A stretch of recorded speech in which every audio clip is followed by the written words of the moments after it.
સુરતમાં એસએમસી અધિકારીની કામગીરીથી આપમાંથી ભાજપમાં પક્ષપલટો કરી જોડાયેલા કોર્પોરેટર અકળાઈ ઉઠ્યા હતા। સુરતમાં ભારે વરસાદ થવાના દિવસો શરૂ થઈ ગયા છે, પરંતુ સુરત મહાનગરપાલિકાના વરાછા ઝોન એમાં હજુ સુધી પ્રી મોન્સૂનની કામગીરી તથા ડિઝાસ્ટર મેનેજમેન્ટની બેઠક મળી હતી, જેમાં આપમાંથી પક્ષપલટો કરી અને ભાજપમાં જોડાયેલા કોર્પોરેટરે પસ્તાળ પાડી હતી। અધિકારીની કામગીરીથી અકળાઈને તેમણે પાલિકાના અલગ અલગ વિભાગની જેમ એક મંજીરા વિભાગ ખોલવા માટે સૂચન કર્યું હતું। સરથાણા ઝોનમાં ડિઝાસ્ટર મેનેજમેન્ટની બેઠક મળી હતી, જેમાં ડ્રેનેજ વિભાગના કાર્યપાલક ઇજનેર ભૈરવ દેસાઈ ઉપર પસ્તાળ પડી હતી। આ પસ્તાળ પાડતા પક્ષપલટુ નગરસેવક કનુ ગેડિયાએ પાલિકામાં મંજીરા વિભાગ શરૂ કરાવવા સૂચન કર્યું હતું। સાથે જ ભૈરવ દેસાઈને મંજીરા વગાડવા બેસાડી દેવા જોઈએ તેવી ટકોર કરી હતી। તેમના જેવા બેદરકાર અધિકારીને તાત્કાલિક પદ ઉપરથી દૂર કરવા માંગણી પણ કરવામાં આવી હતી। કન્નુ ગેડિયાએ જણાવ્યું હતું કે બેઠકમાં મુખ્ય ફરિયાદો ડ્રેનેજ વિભાગની જ હતી।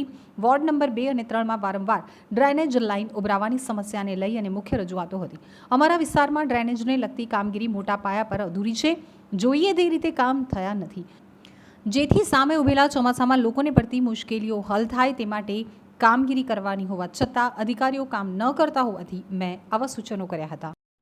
મારું નામ કનુભાઈ ગેડિયા, વોર્ડ 3, સુરત મહાનગરપાલિકા કોર્પોરેટર। ગઈકાલે પ્રી મોન્સૂન માટે જે એક મીટિંગ મળેલી, એ મીટિંગમાં મેં ટકોર કરી હતી કે જે અધિકારીઓ આળસુ હોય તેના માટે મંજીરા વિભાગ શરૂ કરવો જોઈએ અને એમાં તેમને મંજીરા વગાડવા માટે બેસાડી દેવા જોઈએ। કારણ કે અમારા વિસ્તારમાં હાલમાં ડ્રેનેજની ખૂબ જ મોટી સમસ્યા છે।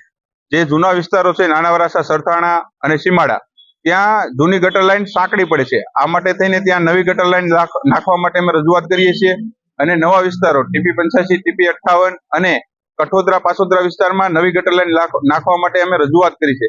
પરંતુ 3 વર્ષથી ડ્રેનેજ વિભાગના હેડ દ્વારા ફક્ત ડીપીઆર બને છે એમ જ કહેવામાં આવે છે, પરંતુ કોઈ એક્શન લેવામાં આવી નથી। આથી આવા આળસુ અધિકારીઓ માટે મેં મંજીરા વિભાગ શરૂ કરવા માટે ટકોર કરી છે।